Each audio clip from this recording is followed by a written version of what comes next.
Happy Independence Day week. It's Illinois in Focus Daily. I'm Greg Bishop. Each and every weekday morning, we wake you up with the latest of what's going on in Illinois, how it's impacting you, and what your elected officials are having to say about things. So get the newsletter where you get newsletters. Go to thecentersquare.com and sign up. It's free. You can get that in your inbox each and every weekday morning. Get that podcast as well at thecentersquare.com. But a lot of you wake up with me each and every weekday morning. Greatly appreciate that. And the live chat is always lively. Program note, we will be off on Friday celebrating Independence Day, July 4th.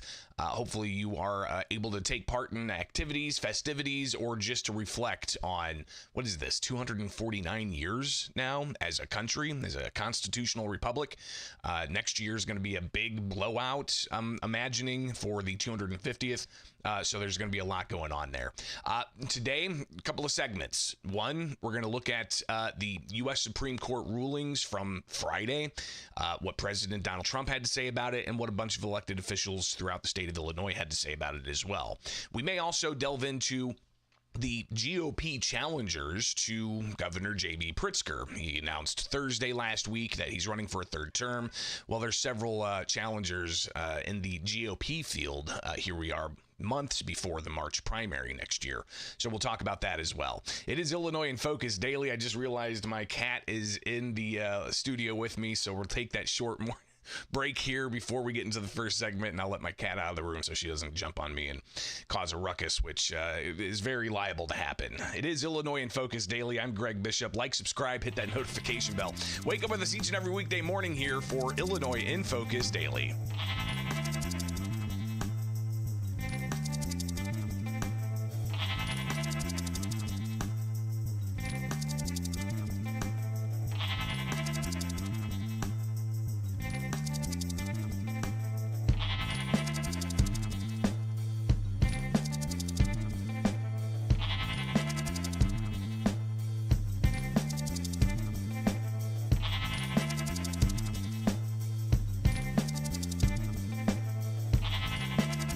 Cat is secured.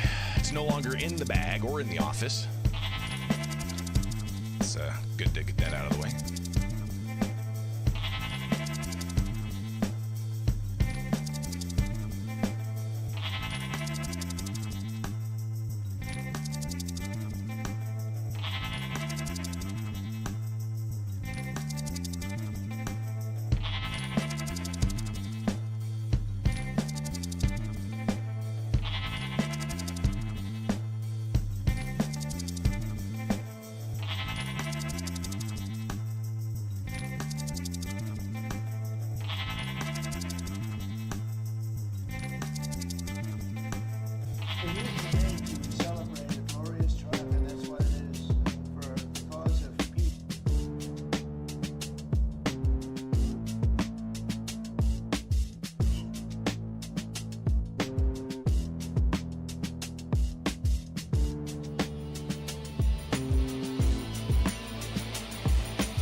All right, so a couple of Supreme Court rulings Friday being declared victories by Republicans, while Democrats wholly condemn the rulings, and they deal with presidential powers. It's Illinois in Focus Daily. I'm Greg Bishop, and a lot to tackle here with this issue. It's something that popped on the last day. The Supreme Court had to give their final arguments and their positions on a slew of cases. They've already released a bunch of different rulings, including that ruling about the firearms manufacturers being sued by the Mexican government. But they had a whole host of other rulings that they still had to release. And on the final day of the U.S. Supreme Court's session, they released several. One of them, as you see at thecentersquare.com, you can pull this up and find it where you can get the newsletter, thecentersquare.com. Illinois political leaders react to Supreme Court limiting court rulings. And it's got the usual suspects involved, right? We'll go through some of this, but let's hear what Pam Bondi had to say Friday on the White House press podium, talking about this ruling and how significant it really was. Finally getting what they voted for. No longer will we have rogue judges striking down President Trump's policies across the entire nation. No longer. Today, in the 6-3 opinion, Justice Barrett correctly holds that the district court lacks authority to enter nationwide or universal injunctions.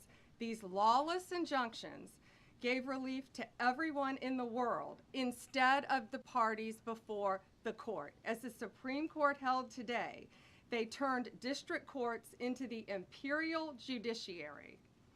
Active liberal judges have used these injunctions to block virtually all of President Trump's policies. To put this in perspective, there are 94 federal judicial districts. 5 of those districts throughout this country held 35 of the nationwide injunctions. Think about that. 94 districts, and 35 out of the 40 opinions with nationwide injunctions came from 5 liberal districts in this country. No longer. No longer. These injunctions have blocked our policies, from tariffs to military readiness to immigration to foreign affairs, fraud, abuse, and many other issues.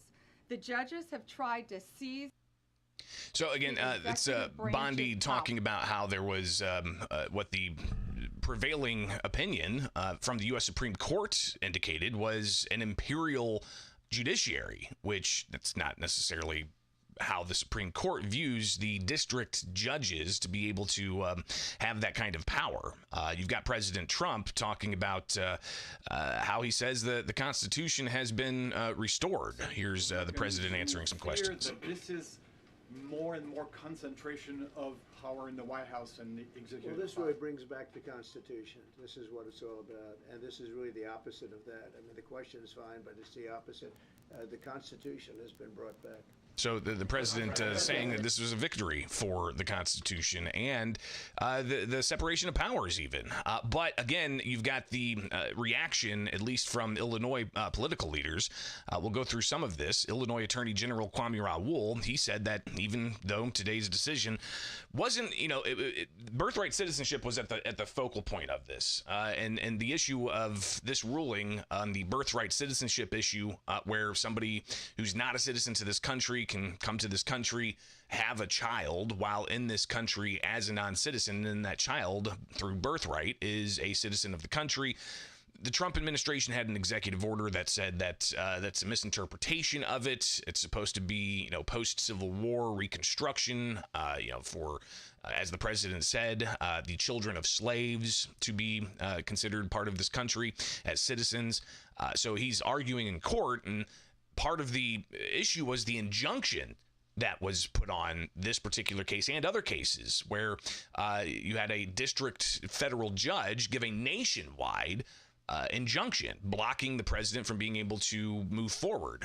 So this issue Friday was just about the nationwide injunctions. And is that something a district court can do? The U.S. Supreme Court seeming to ratchet that down and to regulate that and to restrict what district courts can do on a nationwide basis. But back to Kwame Raoul, he joined in this lawsuit, and he says even though after today's decision, birthright citizenship, a rule that governed our country since the end of the Civil War, remains the law in Illinois. He says President Trump's attempt to strip American babies of citizenship is a flagrantly unconstitutional move that disregards the 14th Amendment and the principle of separations of powers upon which our government was founded. Raul says that he is a person of birthright citizenship, and it's very personal to him. He says, as our case continues, I will continue to fight alongside our coalition of challengers to President Trump's executive order, and am confident that under the guidance provided today by the U.S. Supreme Court, our arguments for complete relief will prevail. So the case about the birthright citizenship issue is not over. This was just about the executive action. So we could see when the Supreme Court comes back in October, they could take up this birthright citizenship question.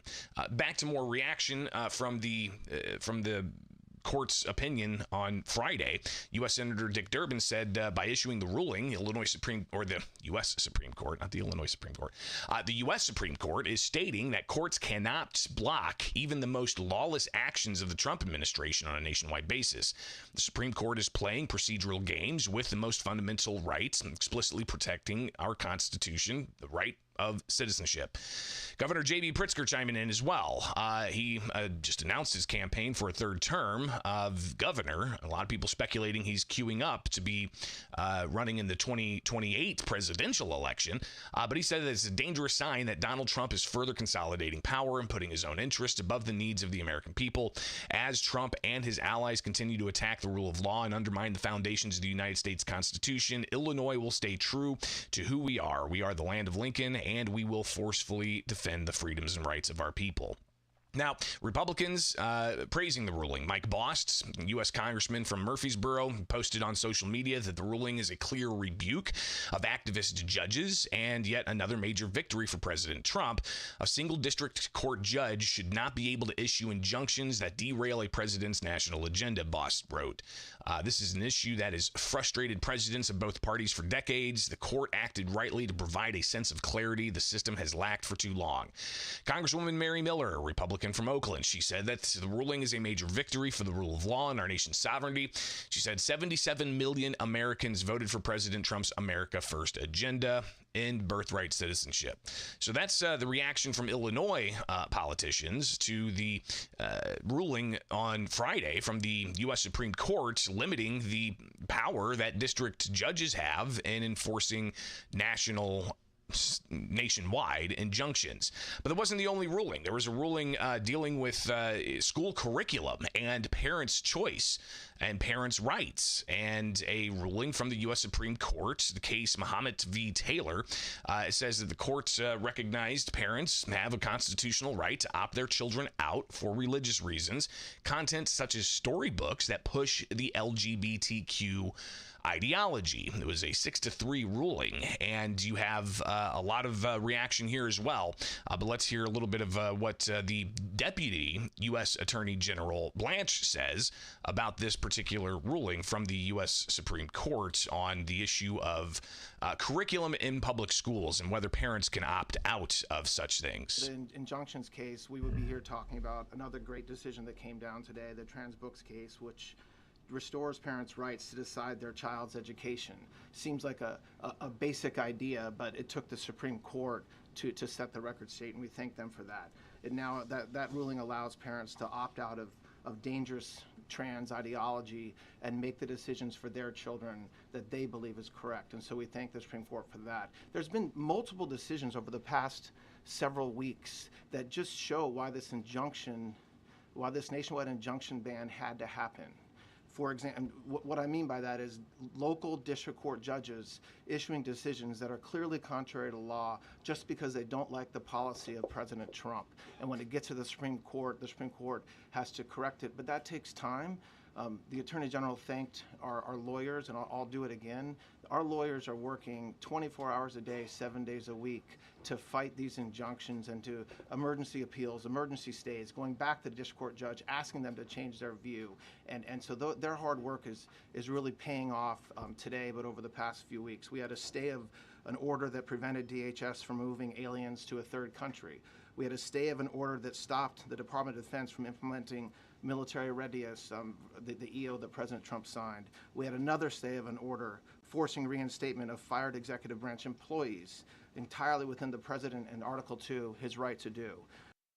You've got the victories in the U.S. Supreme Court stacking up, but a lot of these issues are still not finalized.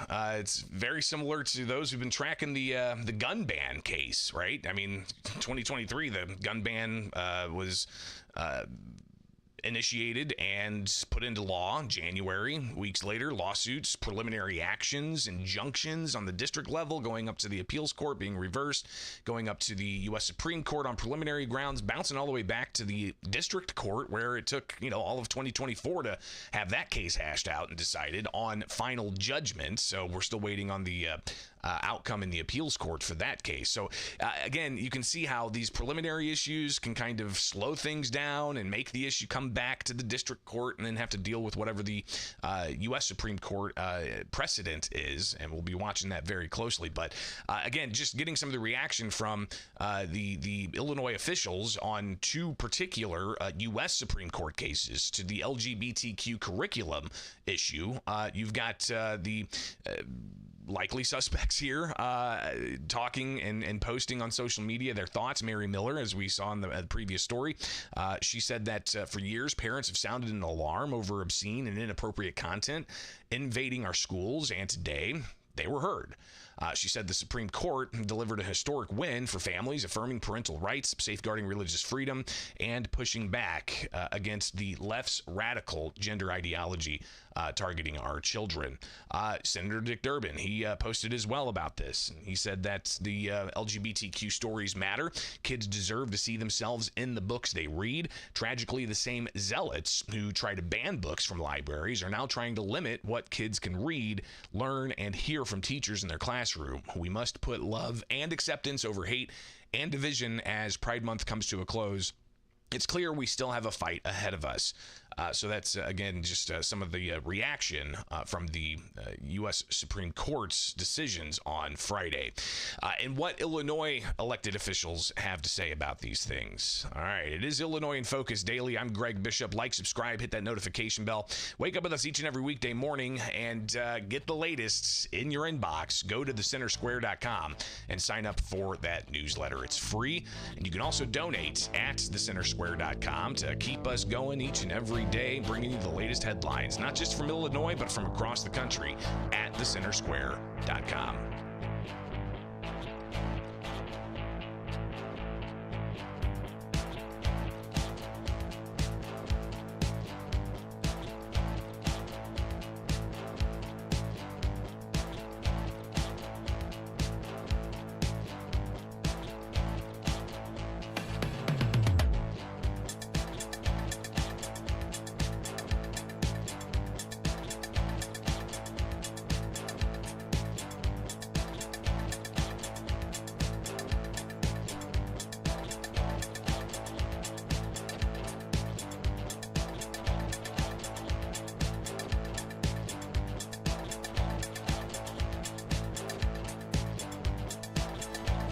So who's going to rise to the top in the Republican Party to take on what's expected to be Governor J.B. Pritzker November of 2026 as Pritzker looks to secure a third term as governor of Illinois? He announced his bid Thursday, and we talked about that. Find previous segments at the Center Square's YouTube page, and be sure to like, subscribe, and hit that notification bell. But we're going to have a lot of time to talk about this leading up to the March primary, because there's going to be a field of Republicans vying to take on Pritzker. We've got some of them, at least just quick initial interactions and what's the word I'm looking for? Introductions. There you go. Some people know the names, others don't, but there's 3 in particular, and I imagine there's probably going to be a lot more as names keep being rumored to look to run, including, I've heard State Representative Blaine Wilhauer's name floated. I've heard U.S. Congressman Darren LaHood's name floated, but there's 3 others that have already announced, even weeks before. Pritzker announced last week that he's running for a 3rd term. You got DuPage County Sheriff Jim Mendrick. You've got Lake Forest businessman and former 10th congressional district candidate Joe Severino, and you've got Phil Perez, a mechanic and member of the Poston Park District Commission, also running. So those are 3 individuals who've tossed their hats into the ring at this point. Now it's going to be a while before we actually have the official filings from these people, because to get on the March primary ballot, you have to have X number of signatures from across the state if you're running for governor, and you have to go door to door and get those signatures turned into the Illinois State Board of Elections, and this is only for Republicans and Democrats. Third party, or what they call non-established parties, they have a different threshold, and they're not even going to be on the primary ballot. That's another thing that I think people need to understand, at least when it comes to Illinois. We've got a primary election, taxpayer funded, that is for Republicans and Democrats only. Green Party, Libertarian, Democratic Socialist, whatever, third part, independent. We did have, the Conservative Party that did get some recognition by getting like 10% plus of the vote one year, but then they didn't get that vote the next year, so they were then kicked back to being considered a non-established party. So again, the primary coming up in March is only Republicans and Democrats. So you've got 3 announced Republicans. There may be more. Could be a pretty busy Republican ballot come March, but whoever comes out of that is then going to go on to the November general election to go up against the Republican, Democrat, and whatever third party gets on the ballot for whichever race. And again, the threshold of signatures that the non-established parties have to get. It's up there, and they've actually had to go to the Supreme Court with cases challenging that. So that's a whole thing we can talk about for quite some time. But let's hear a little bit of what some of these individuals have to say. Jim Mendrick, the DuPage County Sheriff, he said that Pritzker's offering Illinoisans more of the same, and is speculated he might not run and actually do the entire 4 years. The governor even being asked about that last week at his launch party, and he wouldn't commit to it. Here's Jim Mendrick talking about that and more. Yeah, it's disappointing where we are right now. I think in Illinois, we've been, basically being cast into the Stone Age. So a lot of money. He says electing Pritzker again would be more of the same. But it's a definition of insanity electing someone like him again. I mean, do you really think it's going to be different a 3rd term, or do you think we're going to have more of the same taxation, violation of law? And a bunch of other concerns as well. For him in elections like, hey, can I buy that election on aisle 3 because I want to buy a different election on aisle 4 in a couple of years? It's just... It's fast food, pay-to-play politics. So the governor has a lot of money, and that's going to be a factor in this. He's a billionaire. He's spent, hundreds of millions of dollars in politics to get elected and to support other Democrats across the state and so on. So money's going to be an issue here. Another individual that's tossed their hat into the ring for Illinois governor is Joe Severino. He says fresh ideas, shared values, and here's some of what he had to say recently. Contrast, rather than blurring the lines with these pseudo-Republicans, people will shake off the voter fatigue and show up at the ballot box, and it'll favor the Republicans. Now, how this plays out in the election, especially leading up to the November election, whoever gets out of the March primary, is that Republican going to be active in places like Chicago, for instance? We talked with Stephanie Trussell last week, and you can go and watch that interview as well, and she recommended that they need to get into Chicago sooner than later and not wait until a few months months before the election and to actually be in the Chicagoland area and in the suburbs regularly.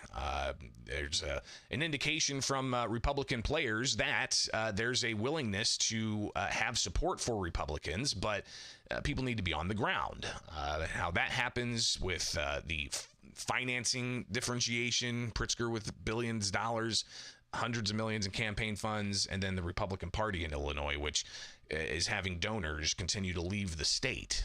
So how's that all going to play out? Another candidate for political office for governor is Phil Perez. He's got a Facebook page, and I believe here's some of what he had to say recently to Jim Talamonte, a story you can read at thecentersquare.com. The current administration hasn't done a good job of being straightforward with the people of Illinois. And I think that honesty is going to be the best policy in this campaign. So Phil Perez also running, and you got the March primary coming up. Those are just 3 names. We could have 7 names on the ballot. We could have 8 names on the ballots. Are there going to be any others that pop in? Absolutely. We've got months ahead before the election cycle really kicks into gear. Governor J.B. Pritzker, by the way, he does have a official office event today. He's going to be signing a bill. He'll likely have some off-topic questions afterwards, so we may hear more of what he has to say tomorrow here with Illinois in Focus Daily. Wake up with us each and every weekday morning and get the headlines here with Illinois in Focus Daily, but you can also get the headlines in your inbox. Just go to thecentersquare.com, sign up, and donate, and help us out here as we wake you up each and every weekday morning with Illinois in Focus Daily.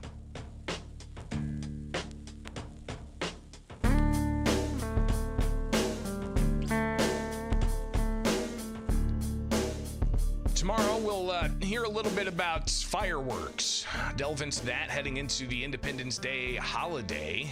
Illinois, you don't have, fireworks that you can get over in Missouri, for instance. And if you get caught with fireworks that aren't registered with the state or legal, it could lead to some pretty stiff penalties. But that annual pilgrimage of people going across state lines to get fireworks continues. So we'll hear about that. We'll also hear more of what Governor J.B. Pritzker has to say about a variety of things. He is signing a piece of legislation today, or maybe a package of bills dealing with community colleges. But likely he'll be asked a ton of off-topic questions as well, so we'll bring you some of that. It could get into the politics, it could get into the Supreme Court rulings, it could get into the budget, it could get into a whole host of things.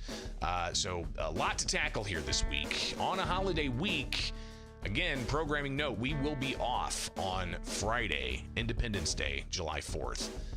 So we'll still have a weekend edition that we'll do for Illinois in Focus, so be sure to get that each and every weekend. Jim Talamonte and myself, we break down things that you may have missed throughout the week. But if you want to go back through this catalog here with the Center Square on YouTube, look up Illinois in Focus and you'll find it. Every morning we're here with you. The live chat is lively and the headlines are fresh. It's Illinois in Focus Daily. I'm Greg Bishop. We'll see you back here tomorrow for more of the Center Square.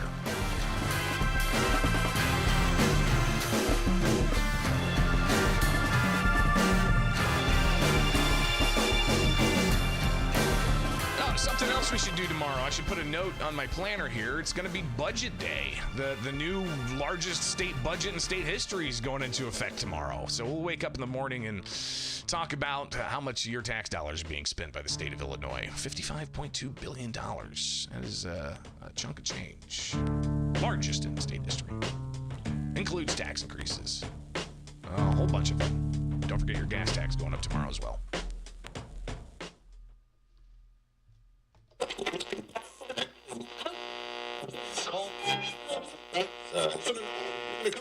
Take